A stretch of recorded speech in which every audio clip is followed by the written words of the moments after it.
It's go to zone. We can't hear you.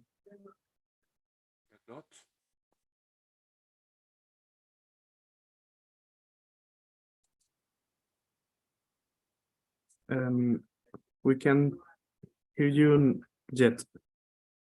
Can you, or can you not? Now, yes. Oh, yes. Okay. I try again then. Sorry. So what did you hear? Did you hear me saying anything, or? Oh well, but we can listen to your presentation and your introduction, and then that's it. We listen to what is your experience. Okay. Yes, and I'm going to show you a bit about liquid scintillation counting. What is it about, and in what kind of applications it is used for, and then some special features of Heidex liquid scintillation counters. And I'm going to start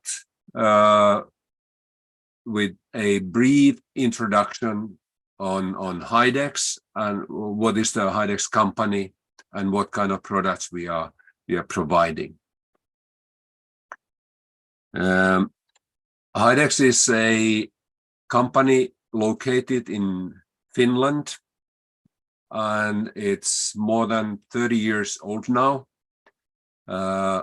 We have very long traditions and know-how since 70s actually here in our city and in our country on manufacturing counters for detection of radioactivity in environment. And Heidex is continuing this heritage that was started by some other companies already before Heidex for a long time ago. We are manufacturing, we are designing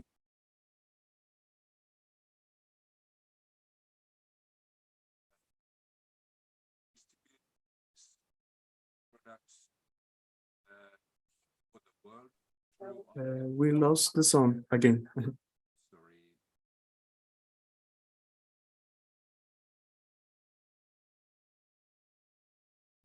Can you hear me?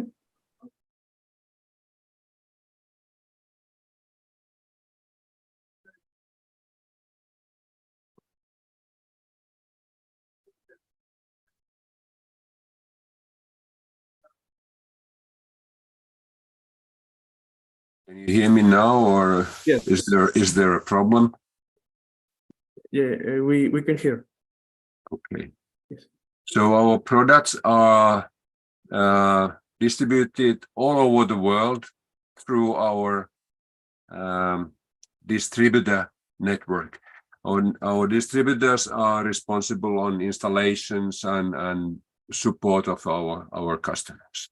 We have also some installations there in Mexico, and I have, for example, visited Mexico once or twice myself. Okay, Heidex liquid scintillation counter, it's a counter family, includes many different type of counters, from manual single sample counter. Here it is called triathlon. This is the first product Heidex ever designed. Then we have number of automatic counters that are capable of measuring multiple samples. Heidex 300 SL, Heidex 600 SL-E, and as a newcomer, Heidex Ulla, which is a recently launched counter in the market. We have also a small Heidex Sense Vita. It's a plate reader and used mainly in life sciences, in pharmaceutical industry, in biology research, and so on. With you, we are now talking which are low background. They have very low detection limit, high sample capacity, and so on. And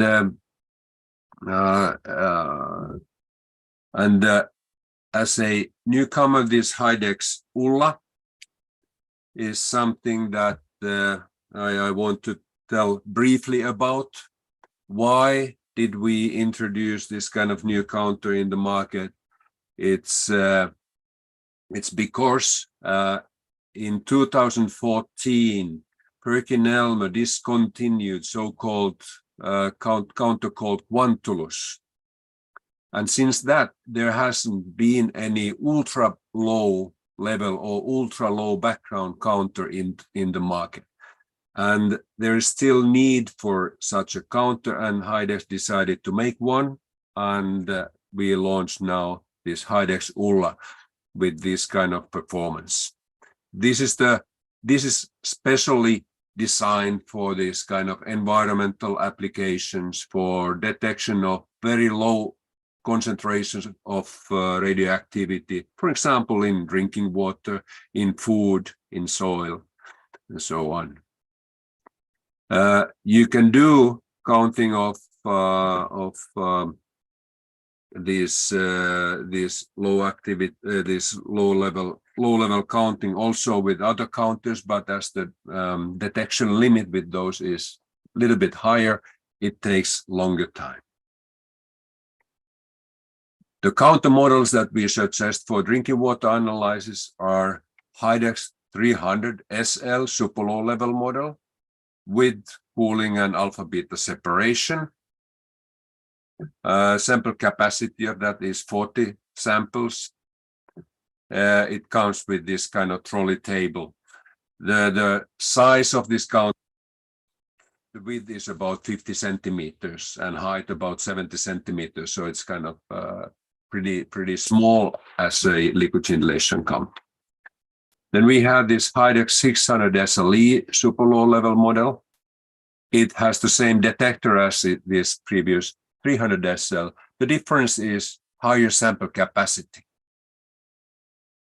Also, you need for this kind of low level applications, you need cooling and alpha beta separation as optional features. And this comes also with the trolley table. The size is a little bit bigger of this counter because of the higher sample capacity.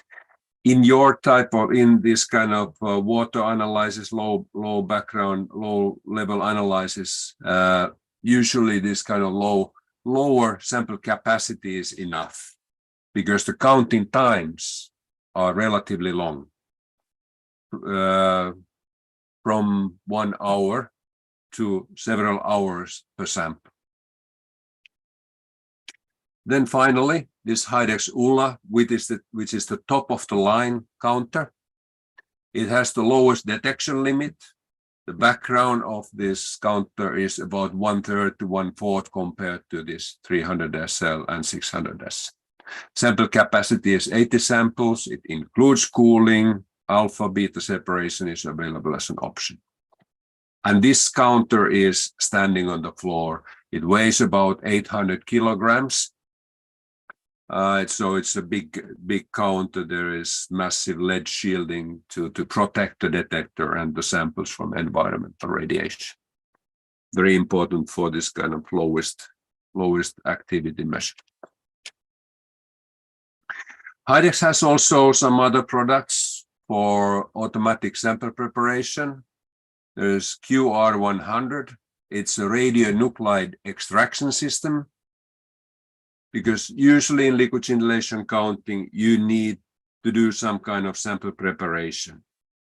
Separate the isotope, radioactive isotope in interest from other elements in the sample.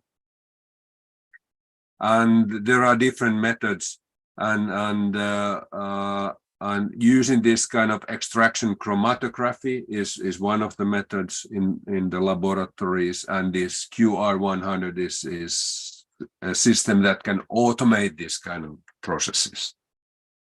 For example, typical application is separation of strontium-90 from other elements. Strontium-90 is one of the elements that is in interest, often in environmental samples, in drinking water, in food samples, and can be measured nicely with liquid scintillation counting, but requires sample preparation.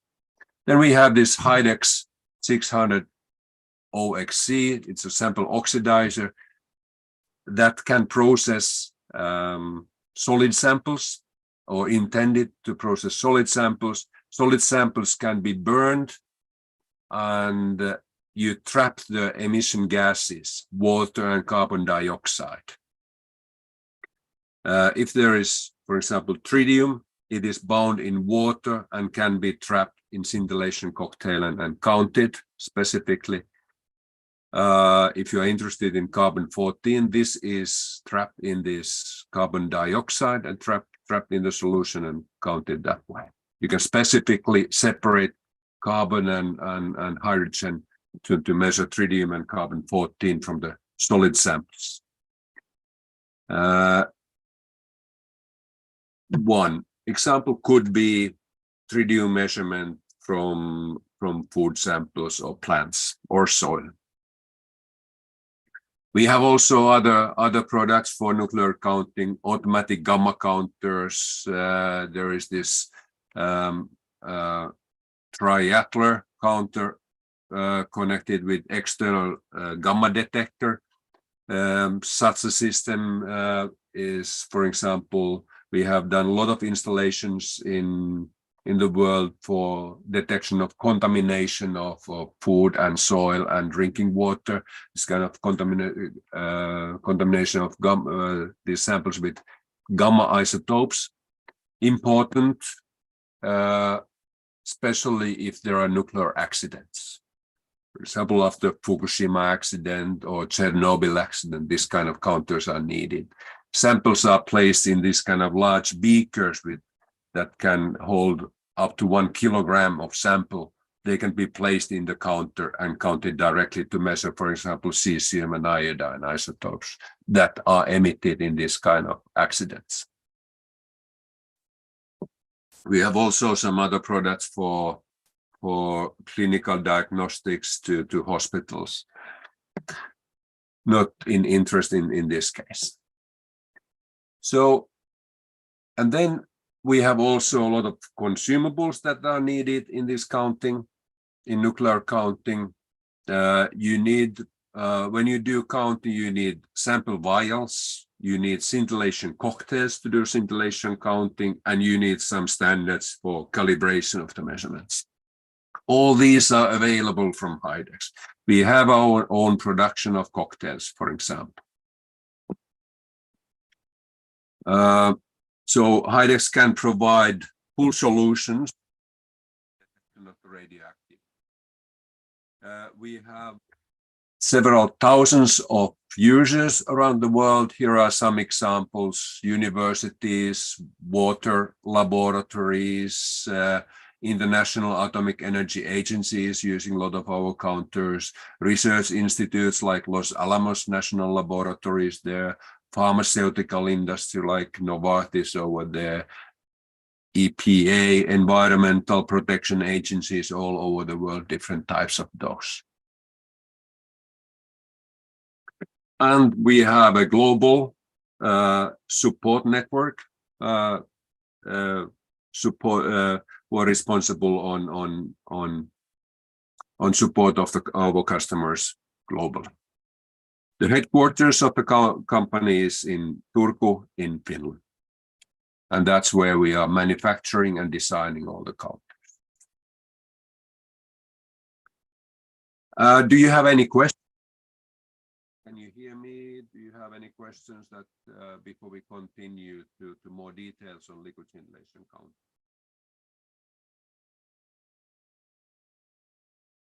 If not, let's continue. Liquid scintillation counting principles. I have a couple of slides just to make everybody understanding. Some of you know this, some of you might not, but it's always good to show this. the principle, scintillation counting, first of all, it's the, let's say, the most sensitive method for detection of radioactivity. That's why it is used for this kind of detection of radioactivity in environmental samples. Not radioactivity naturally in the environment or by human activity or by accidents, for example. You collect a sample like water sample, and this sample is mixed with scintillation cocktail. The cocktail has solvent molecules and fluor molecules.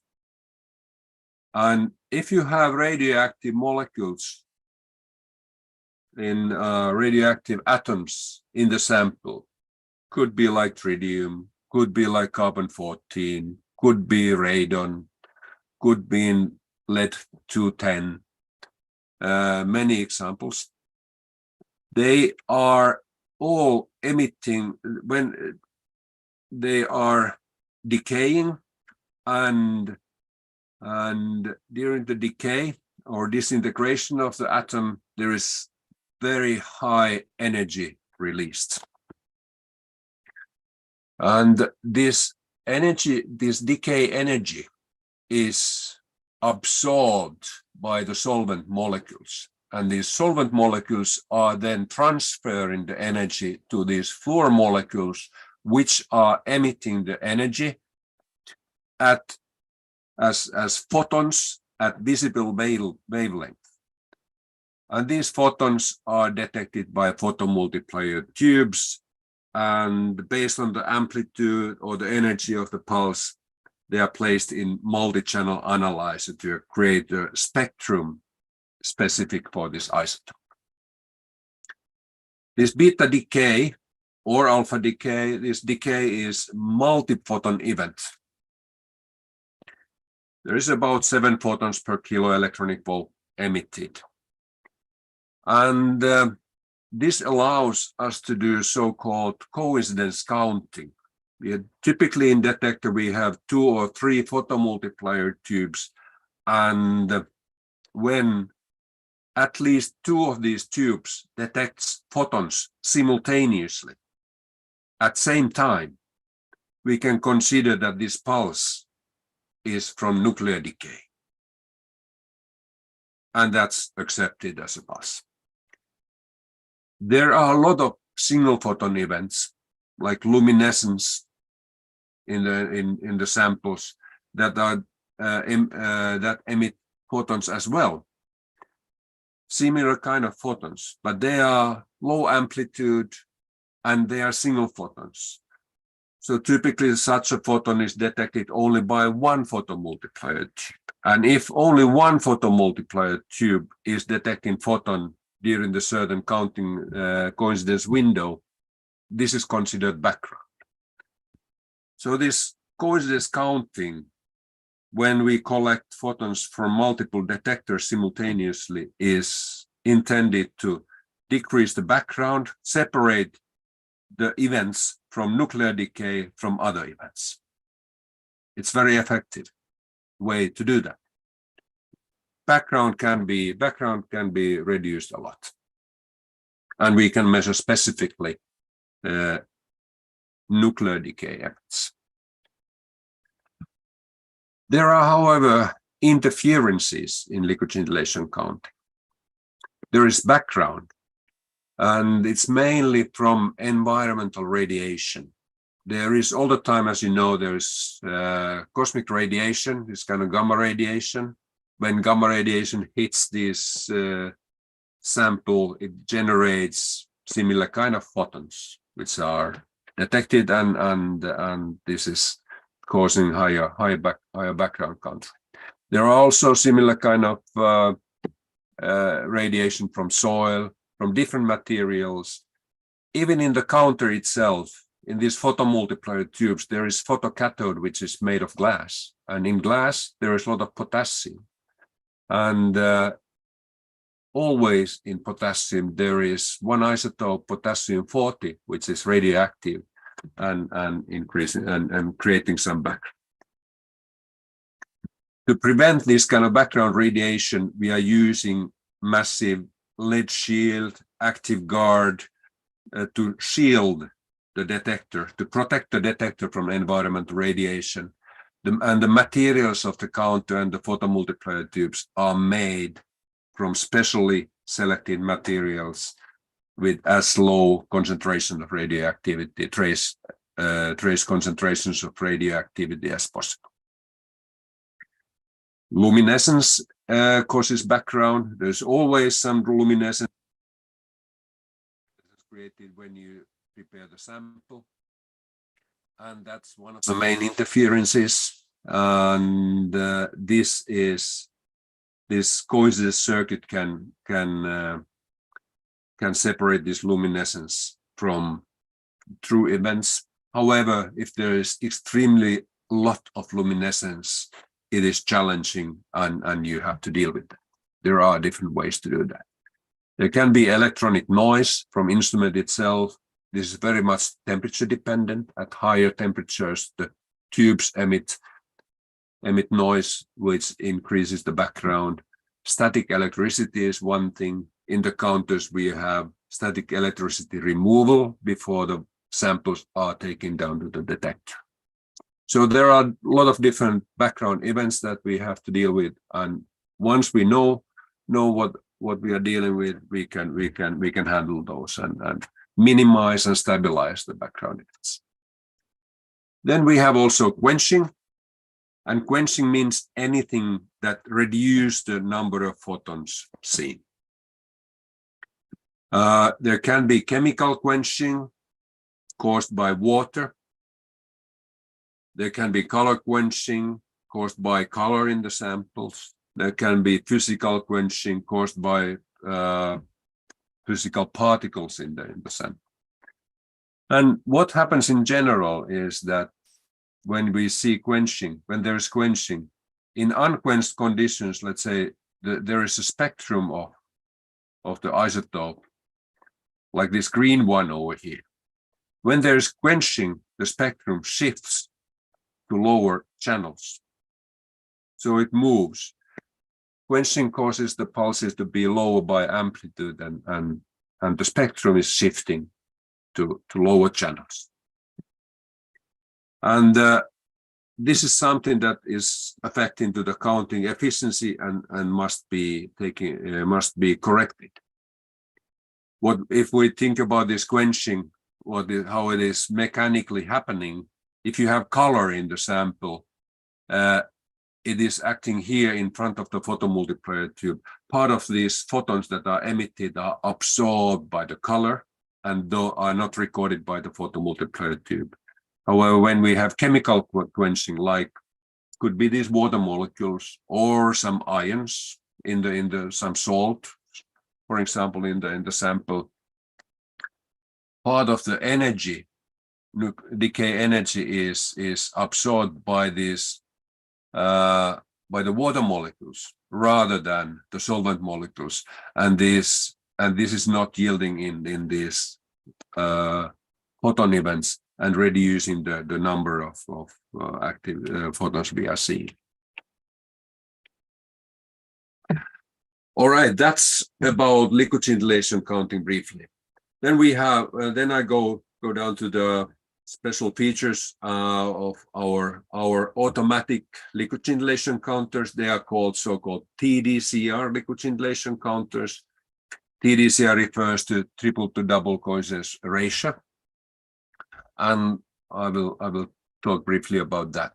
But what is special in our counters is that they have triple photomultiplier detector.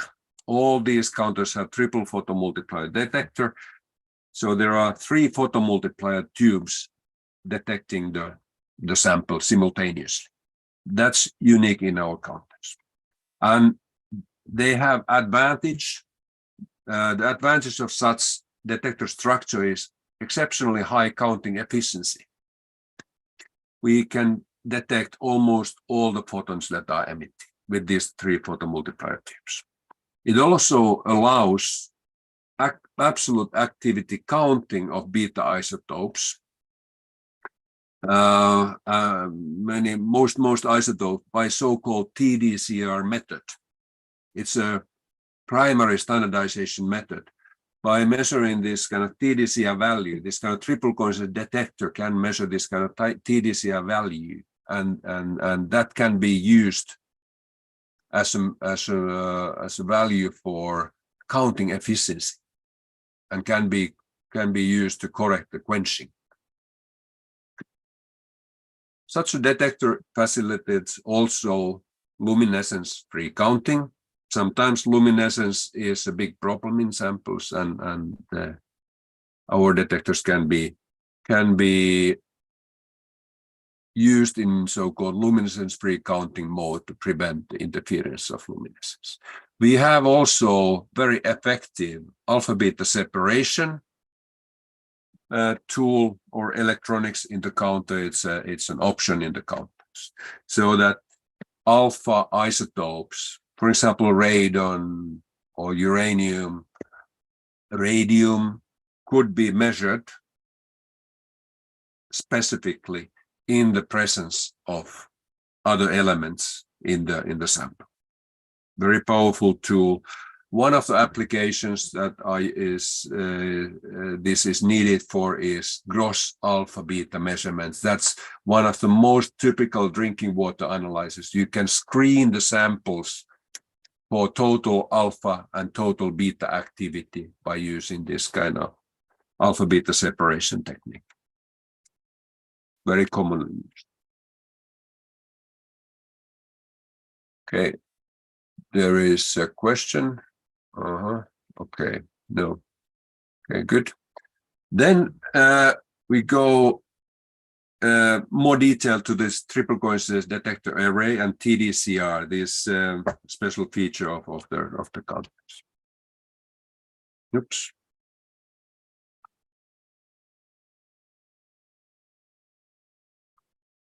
Okay, so there is a sample and 3 photomultiplier tubes surrounding the sample. The geometry is very optimum to collect effectively the photons from the sample. It means very high counting efficiency. Quench correction can be done by this TDCR method and luminescence-free counting. I talk briefly on all these topics. High counting efficiency. If we compare to the conventional counters and measurement of tritium, tritium is the lowest, let's say the lowest energy isotope that is typically measured from environmental samples. It's a challenging isotope to measure effectively at low concentration, as low environmental concentrations. Let's say that if in our triple coincidence detector, the efficiency for unquenched sample is 70%. In the conventional counters, it is typically like 65% or slightly lower. In radiated water samples, because there is water, there is quenching, the efficiency is lower. With our triple coincidence counters, the efficiency is about 35 to 40% typically. In these conventional counters, it's only 25%. And if we have more quenching, could be like color in these samples, then the efficiency goes down to, if the efficiency goes down to 10% in the triple coincidence detector, in conventional counters, it's only 5%. So the more you have quenching in the samples, the better, the bigger the advantage of this triple coincidence detector.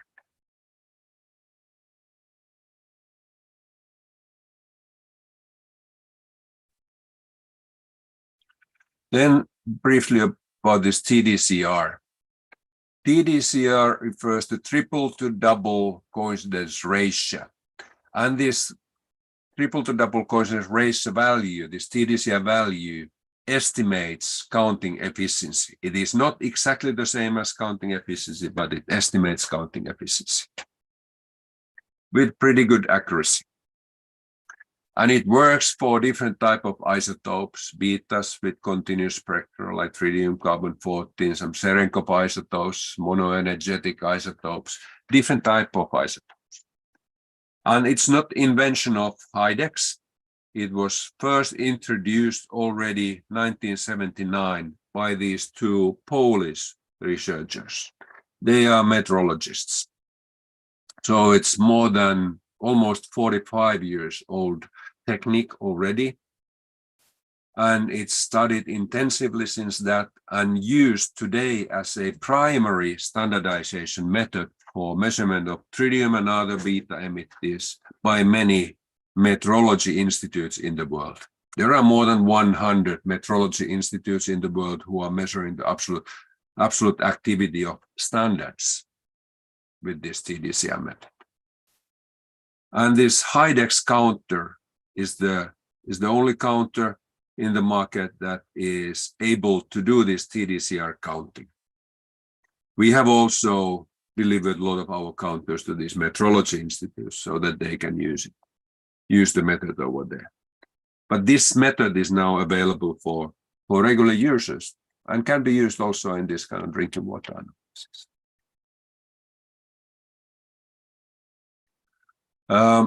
How it works is very simple.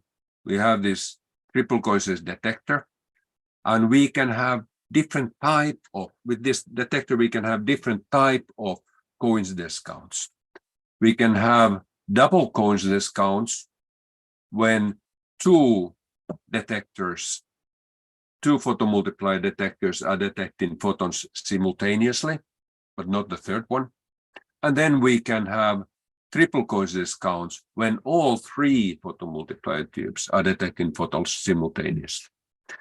And the TDCR value is simply a ratio of these triples to doubles plus triples. So TDCR is the triple coincidences divided by all coincidences. And this ratio correlates almost directly to counting efficiency.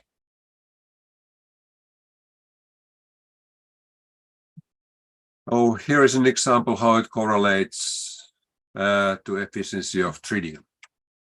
In x-axis, you see the counting efficiency, and y-axis, you see TDCR. If, let's say, you have had TDCR 0.4, we read efficiency from the curve, it's about 0.4. So this way, you can see that the correlation is almost linear, and the slope of this curve is about 1. So TDCR is correlating almost directly to counting efficiency. So our counters can measure the count rate and the TDCR value, which estimates the efficiency. When you divide the count rate with this efficiency, you get the absolute activity, the number of disintegrations in the sample.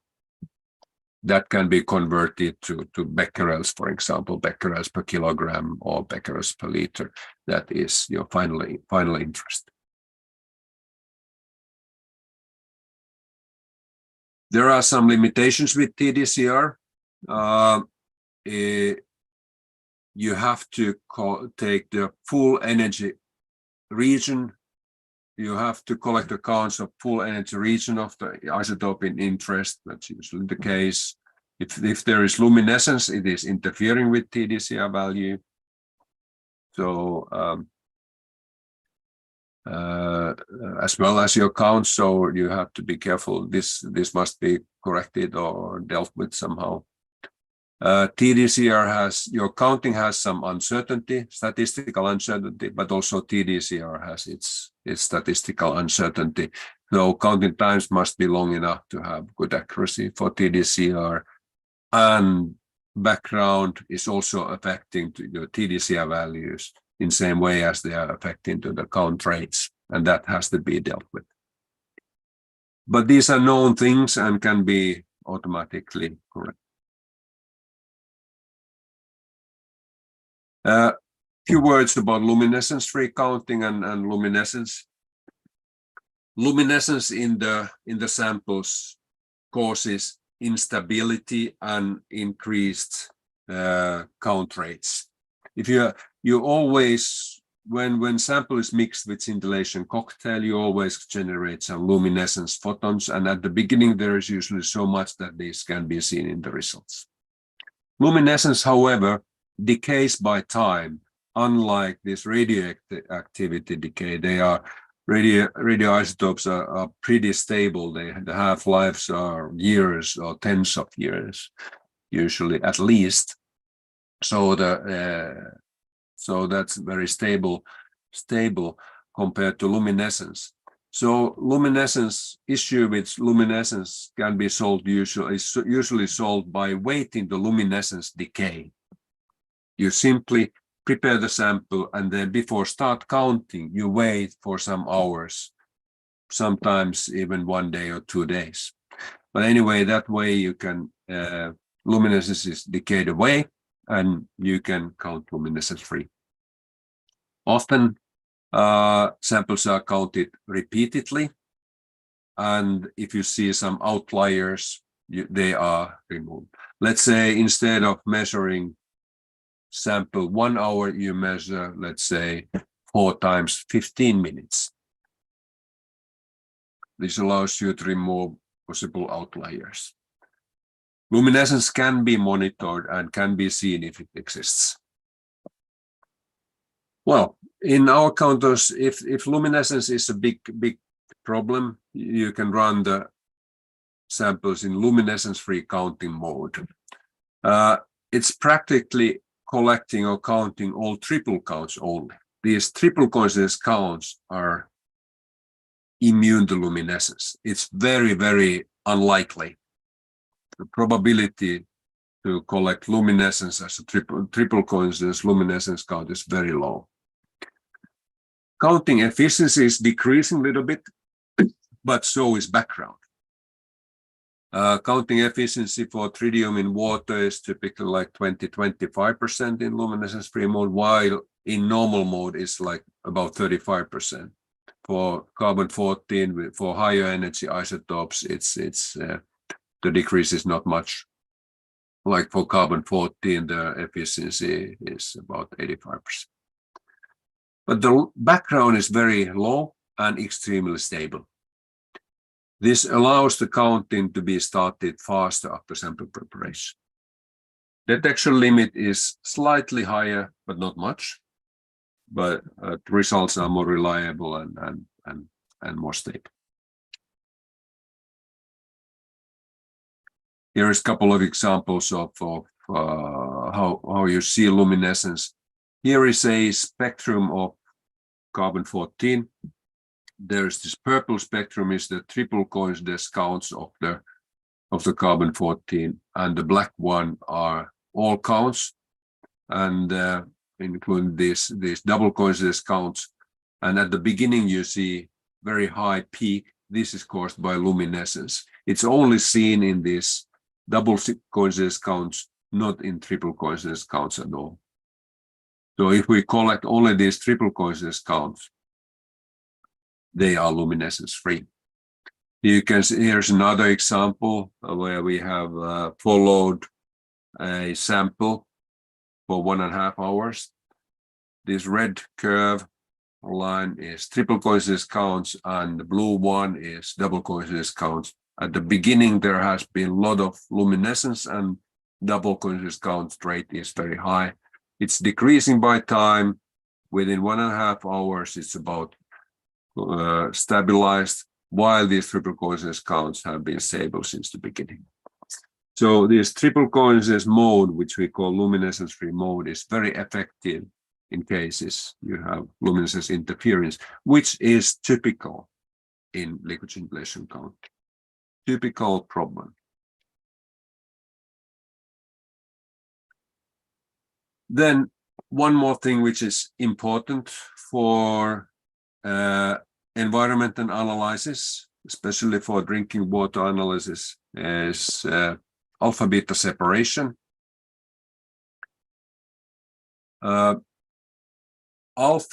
This alpha beta separation electronics allows alphas to be measured specifically in the presence of betas. They can be separated electronically.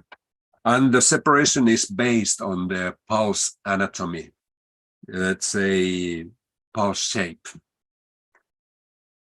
Beta pulses, this red dotted line, has short decay time, while alphas, this blue solid line, have longer decay time.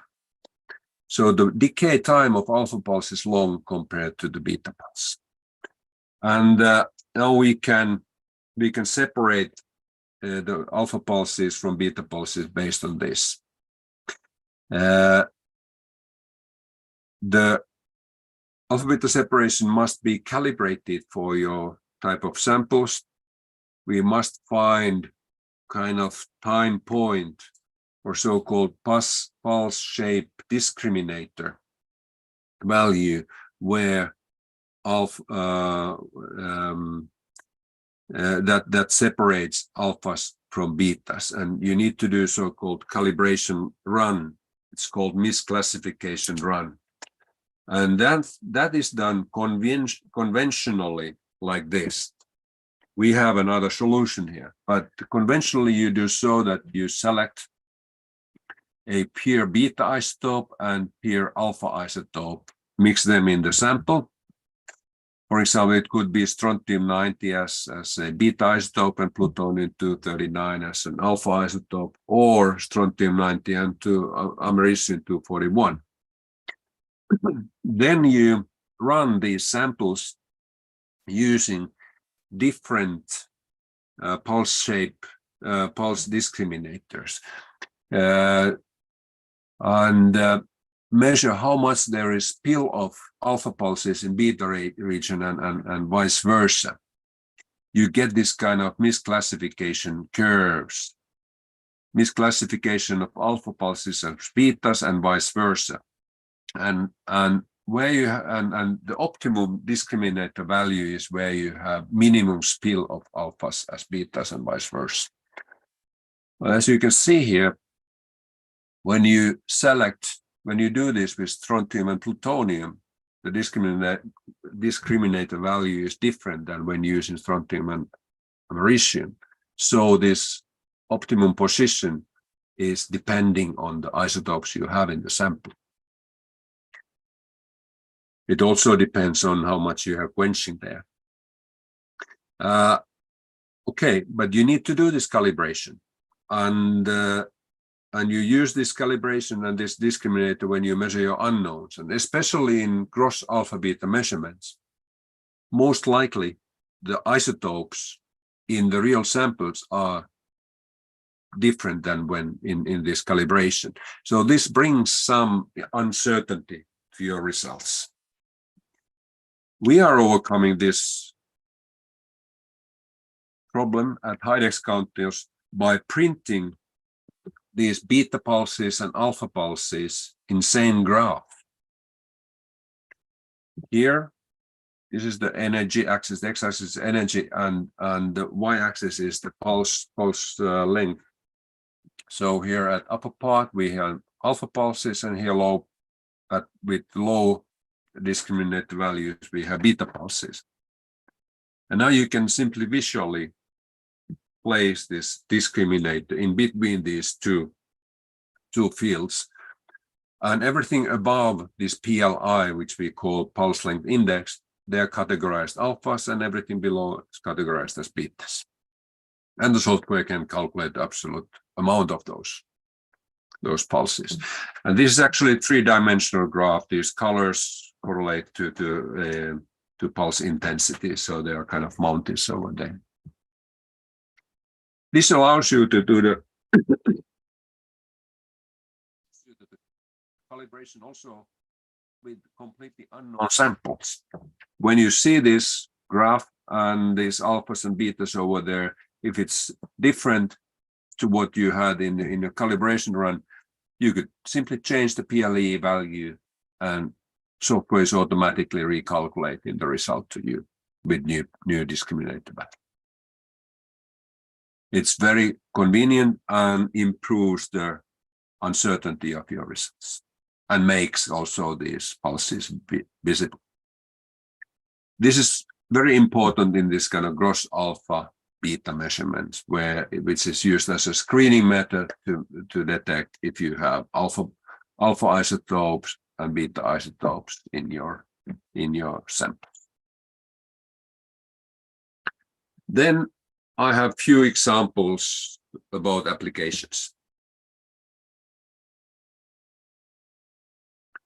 Tritium, strontium, radon, and gross alpha beta. First of all, tritium measurements. I don't know if you need to do this, but it is one of the most common measurements done. And tritium exists in the nature naturally. It's formed in atmosphere. These activities are very low, but can be measured by liquid scintillation counting. And there is, for example, IAEA has a network to measure these background concentration levels all over the world. And then you can monitor if there has been nuclear accidents or some emissions. You can detect if these concentrations are increasing. Now, for example, in Fukushima, they have decided to start releasing this cooling water to the ocean. And this cooling water over there is containing extremely high concentrations of tritium. And there is big need in Asia at the moment to measure the seawater samples for tritium. That's one example of this. Also in the nuclear industry, very often the cooling waters of the nuclear reactor, they are measured for tritium because that's an indication of leakages.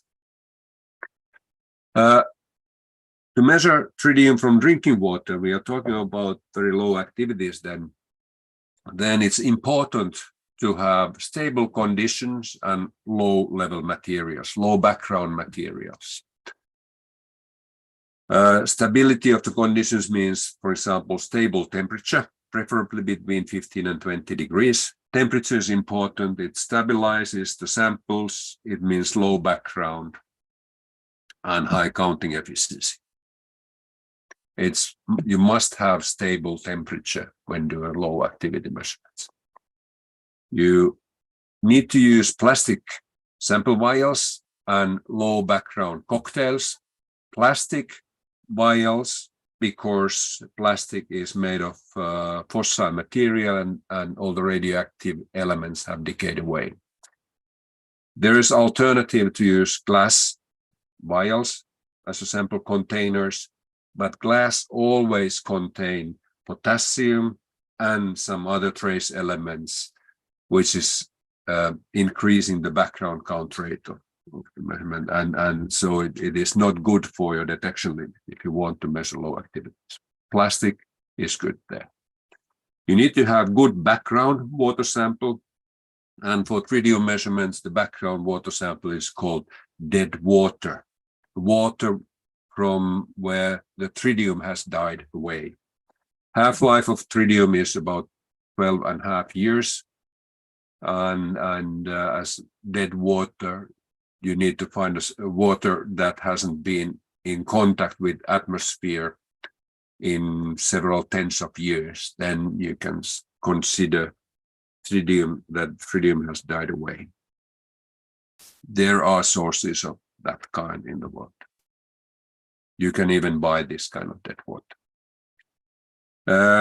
To deal with to stabilize the samples and to remove luminescence, you need usually dark adapter samples. Put the samples inside the counter and wait several hours before starting the counting. In the counters there are delay options and repeat options to deal with this. And as a unique feature for HIDEX TDCR counters, there's this luminescence-free counting mode. Here is an example of a study with HIDEX 300 SL super low level counter at Korean Standard Research Institute, KRIS. In Korea, they have a lot of nuclear reactors and they do a lot of nuclear counting. This is from evaluation of the study. Here you see in the office room the counter, 300 SL counter in the trolley table. You could place it in this kind of place, no problem. The space required is not very much. This institute did a very large study where they compared different conditions, optimized different parameters in the counter, different counting times and so on, to find best conditions for lowest detection limit, lowest MDA. And as conclusion, the detection limit went down to 2.6 to 3 becquerels per liter for 600 minute counting. It's 10 hours. If you counted like 300 minutes, 5 hours, the detection limit is somewhere like 4 to 5 becquerels per liter. Very often the detection limit requirement in this kind of drinking water is 10 becquerels per liter. But they wanted to go below 5 and you needed to have, let's say, 300 to 600 minute counting. The conclusion was that these counters can be used very, very nicely for counting of tritium in water.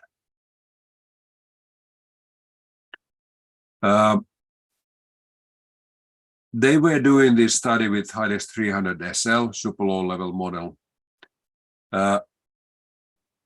Now, if you would do the same measurement with this HYDEX ULA, which is this new ultra low background counter, the background is about 1/4 to 1/3 to that of this 300 SL.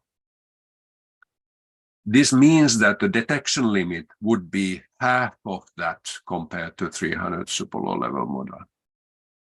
If the detection limit was like 4 becquerels per liter, with ULA it would be like 2 becquerels per liter in same counting time. Or you could say opposite, that to reach the same detection limit, you could reach the same detection limit 3 times faster, or 3 to 4 times faster. In time, let's say if in 300 SL, if you needed 600 minutes, in HYDEX ULA you need only 200 minutes or less to reach the same detection limit. This means that you can count more samples in the same time, 3 to 4 times more samples in the same time. That is the advantage of HYDEX ULA. Then a little bit more about this gross alpha beta measurement. Here is some detection limit requirements in Europe. European directive requires that in drinking water, the gross alpha activity in the water is, the total alpha activity in the drinking water is less than 0.04 becquerels per liter, and beta activity less than 0.4 becquerels per liter. These are very low activities, and they can be reached only by concentration of the sample. You have to concentrate the sample. Let's say you take 100 milliliters of sample, evaporate it down to less than 10 milliliters. So you concentrate at least 10 times, and then you do the measurement. In 300 SL super low level counter, if you take a drinking water sample, concentrate it, take 4 milliliters sample, mix it with 16 milliliters cocktail, and then measure about 12 to 15 hours, you can reach this limit. If you can, the alpha detection limit is more strict or demanding, and if you can reach this, you can always reach also the gross beta detection limit. The both gross beta and gross alpha values result can be obtained from same measure. Now the IDEX-ULA would improve this a little bit. Let's say here, if you need 15 hours, 16 hours to do, or 100 minutes to do this measurement, in IDEX-ULA you would need maybe 500 minutes only, which is still a long time. This is very demanding application, but very commonly done by liquid scintillation counting. Then I don't know about the situation in Mexico, but radon, measurement of radon from drinking water is very important in many parts of the world. If there is uranium in the ground, one of the uranium daughters is radon-222, and it's a gas, and causes easily, for example, lung cancer, and we can find in some regions a lot of this radium in the waters, in volcanic areas especially, but also in other areas. And radon is alpha emitter and can be measured very easily. There are two methods. Direct method, so you mix sample, you take a water sample, mix it with scintillation cocktail and measure directly. It's kind of gross measurement. You can then, if you have also some other isotopes there, they will be measured.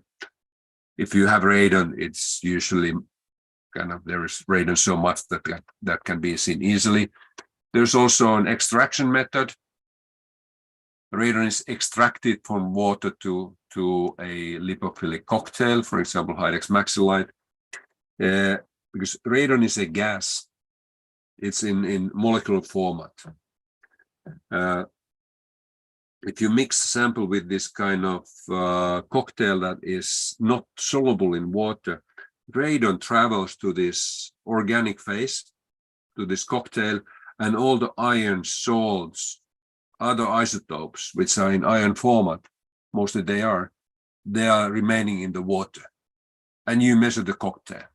So this measurement is then specific to radon and very fast and very sensitive. That kind of this extraction method is then used mostly in the world for detection of radon. Detection limits are very low. Here is typically, you can see our spectrum, this three-dimensional spectrum. Here is some beta activity. There are beta pulses, background pulses. They are well separated from the alpha pulses. The radon, there's radon and two polonium isotopes, because radon is in equilibrium with two polonium isotopes there, which are also alpha emitters. PLI is placed, this discriminator is placed in between this beta region and alpha region. You can see it more nicely over here, alphas and betas. And now we can simply quantify how many alpha pulses we have over there and how many beta pulses. In radon detection, it's important to measure these alpha pulses. Counting efficiency is very, very high, and background very low. Okay, I don't go to the details more, but this two-dimensional graph or three-dimensional graph can be used, first of all, for optimizing measurement conditions and for quality control of the results. You can even change the discriminator if it's not in the correct place for unknown samples. And optimizing the conditions of this alpha-beta separation, this is also important.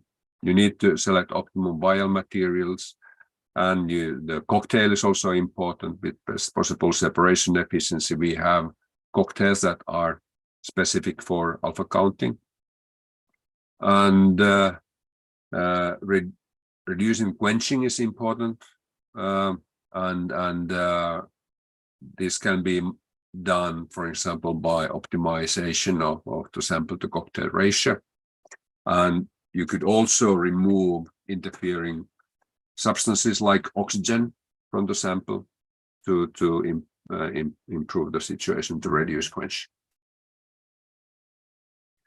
That's one of the things. There's cross alpha beta measurements, radon measurements, similarly any other alpha isotopes like radium, for example. Then I have one more example, which is detection of strontium-90 by TDCR Cherenkov method. Strontium-90 is an isotope that is not present in nature naturally. It has been released in the environment by nuclear accidents and nuclear tests, so by human activity. And but it is very important isotope to measure because it has some very severe health effects.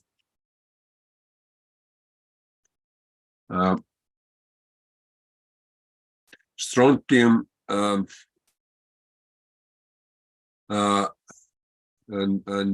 the half-life of the strontium-90 is close to 30 years. So the strontium persists in the environment for quite a long time. And biochemically, it's similar to calcium, and therefore it accumulates in the bones. So it leads potentially to cancers of the bone marrow and the soft tissue surrounding the bone. So it collects in the bone and stays there. So that's why it is dangerous for humans and for living species. And that's why it's important to measure. And it can be measured nicely using Cherenkov counting. Cherenkov counting means counting without scintillation cocktail. And beta emitters that have energy higher than 263 kiloelectronic volts, they emit photons in water without scintillation cocktails. This water acts as a cocktail. They emit this kind of blue light. And here you see to the right, you see fused spectrum, this kind of Cherenkov spectrum of potassium, strontium, there is rubidium and cesium there. The background because there is no cocktail, the background is low and there is no interference from lower energy isotopes. So it's often very specific for the isotope that we are measuring. And it's been conventionally problematic however, to find the counting efficiency for the Cherenkov count. You can collect the counts, but what is the efficiency? To find the efficiency has been a challenge. But this efficiency can be found nicely with Cherenkov TDCR, with this TDCR method. This is an example from a study by PTB Germany. It's a Metrology Institute of Germany. They have been doing a lot of this study for Cherenkov TDCR counting. And here you can see how TDCR value of yttrium-90, which is a Cherenkov isotope, correlates to counting efficiency. Yttrium-90 can be used for detection of strontium-90 because yttrium-90 is a daughter for strontium-90, and in the environment, strontium-90 and yttrium-90 they are present in equilibrium. So if you can detect yttrium, you can assume that there's same amount of strontium there. Strontium-90 is not a Cherenkov emitter or very, very weak Cherenkov emitter, while yttrium-90 is very high energy beta isotope and emits Cherenkov with very high counting efficiency, about 70% efficiency.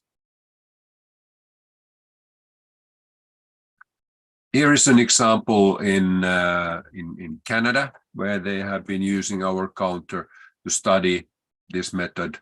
They collected samples and counted directly using Cherenkov counting. This is yttrium-90 from the samples. You can do that, but there can be interferences from the salts such as potassium-40 or if you have cesium isotopes or so, but that could be used as a screening method. But very often, it's better to do radiochemical separation. Like I showed at the beginning, this QR100 sample preparation system that can separate these different elements from each other. You can use such a device to separate strontium, yttrium from the samples. Then you can measure this sample by Cherenkov counting to measure yttrium-90, and by liquid scintillation counting by adding cocktail and measuring, then both strontium and yttrium becomes measured. And you can find the efficiency and activity of yttrium and some activity of yttrium and strontium, and by subtracting yttrium concentration from the sum activity, you can find how much you have strontium-90. That kind of study has been done quite widely, and this study was, like I said, from Canada. Their interest to do this was to develop this method for nuclear accidents. If there are nuclear accidents, you need to have rapid methods to do screening of these isotopes.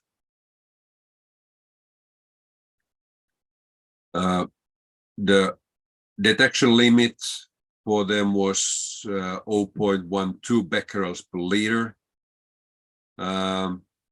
in 30-minute counting time, starting from, let's say, 200 milliliter water sample.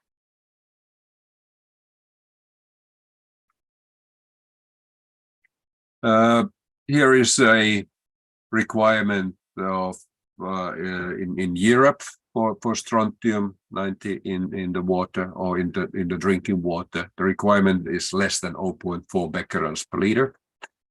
We can reach this very easily with our counters. When you start from sample volume 2 liters, you separate using these radiochemical separation methods. You separate yttrium, strontium from the sample and count. Within 30-minute counting time, you can reach this detection limit. It's very effective. Here is a summary of some radionuclides measured in drinking water with our counters. There was this strontium. There are also uranium, radon, radium, polonium, lead isotopes, gross alpha beta activity, and tritium. These are the most common ones. This slide is this kind of summary of things.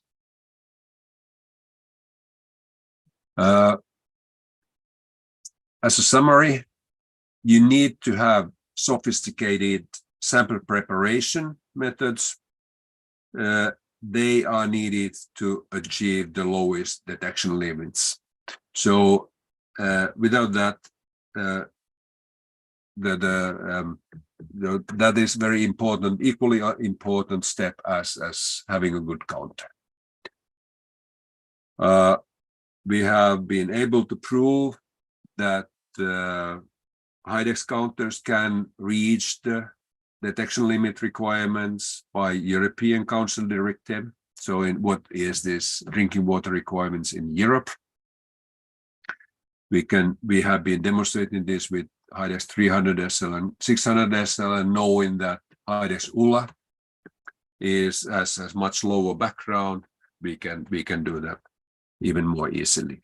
And HIDEX ULA is actually the unique counter in the market now. There is no comparison to that. We have excellent alpha beta separation in all our counters. It allows the detection of gross alpha activity with very good reliability, and it overcomes the problems. This three-dimensional graph calibration tool overcomes the conventional problems that are faced in gross alpha beta measurements. tritium in water, it's an isotope that can be detected by liquid scintillation counting only. You don't have, there are no other methods that can reach those low activity requirements, but liquid scintillation counting. And we have in Europe especially, but also in other countries, there are a lot of laboratories who are accredited HYDEX counters against this ISO 12025, which is for the drinking water analysis. Thank you very much, and you will find HYDEX liquid scintillation team here in Finland and our global distributors at your service. My name is Risto. Here you see my contact information. If you need more information, and if you have questions, you are welcome to contact me directly by email. Thank you very much. Thank you very much. Now, if you have any questions, please.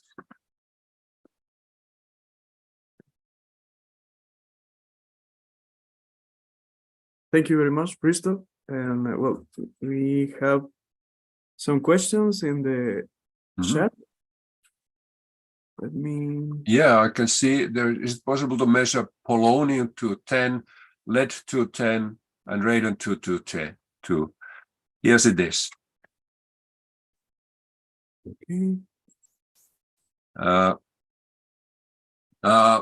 This especially radon 222 measurement, I was showing it in the presentation. It's very easy and very common, but also these other isotopes, lead 210, polonium 210, are measured commonly by liquid scintillation counting and with HYDEX counters.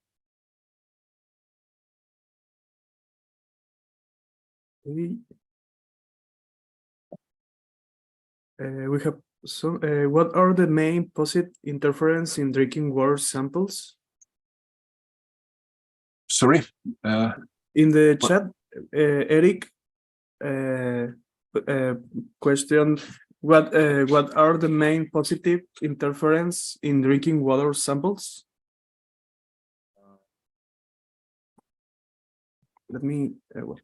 On the, I don't see this open. And Luis Rodriguez says, I don't see the question. I don't see the question in the chat. See if it's. Let me put in. Yeah. Okay. But in general, this depends on the application type and the sample types you're measuring.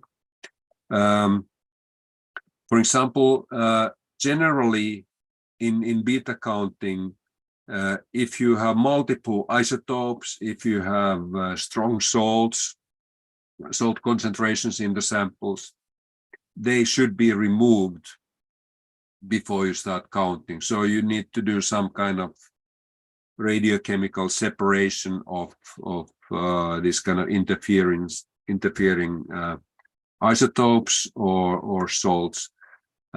Typical method is, for example, when you measure tritium in water, you distill the water sample.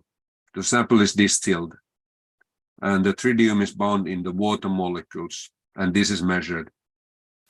All the interfering isotopes and salts remain away.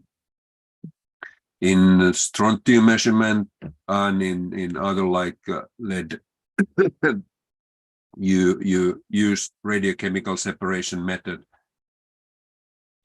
to get rid of these interferences. And in all measurements you have, there's possibility for this luminescence, and luminescence can be dealt with this luminescence-free counting mode or by dark adaptation of the sample. So you wait before starting counting.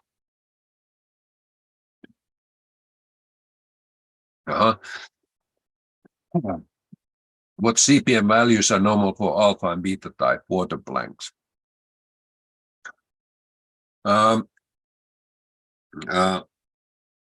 Alpha background, typical less than 0.5 CPM.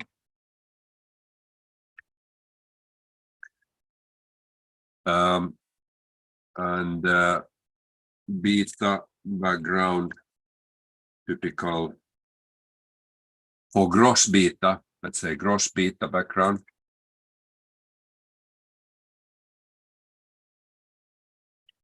(15 CPM). 5 CPM in Heidex Ulla.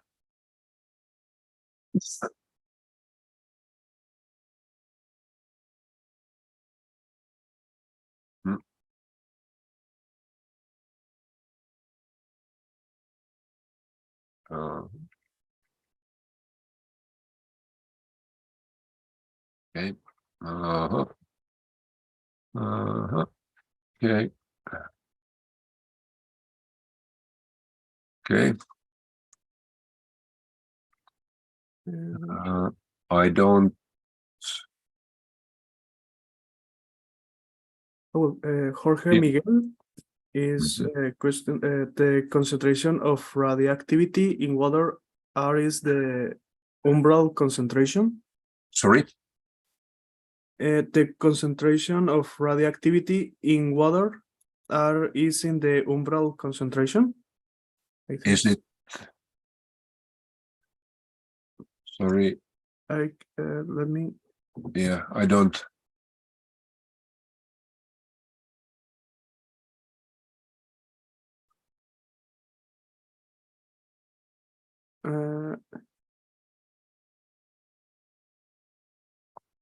In the concentration of radioactivity in water R is in the umbral concentration. What? I don't understand. Sorry, but I don't understand this question. What do you mean by umbral? In the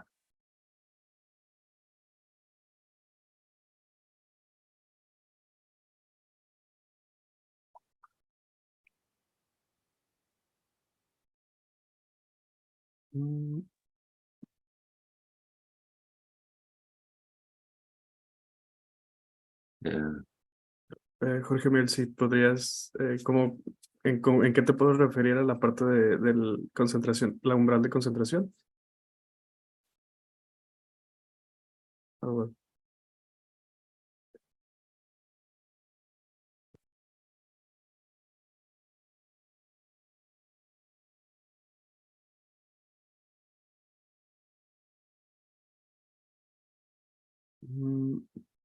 I think so. It's no more questions.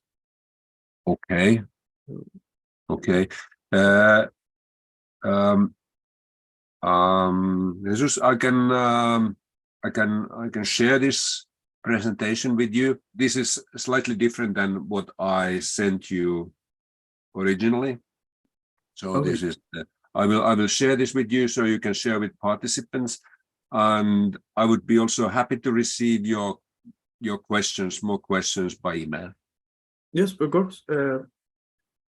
We can share the presentation, and we can share a constant of participation. Yes. So this webinar, and we can send an email for more if we can receive more questions about this webinar. Yes, correct. Okay.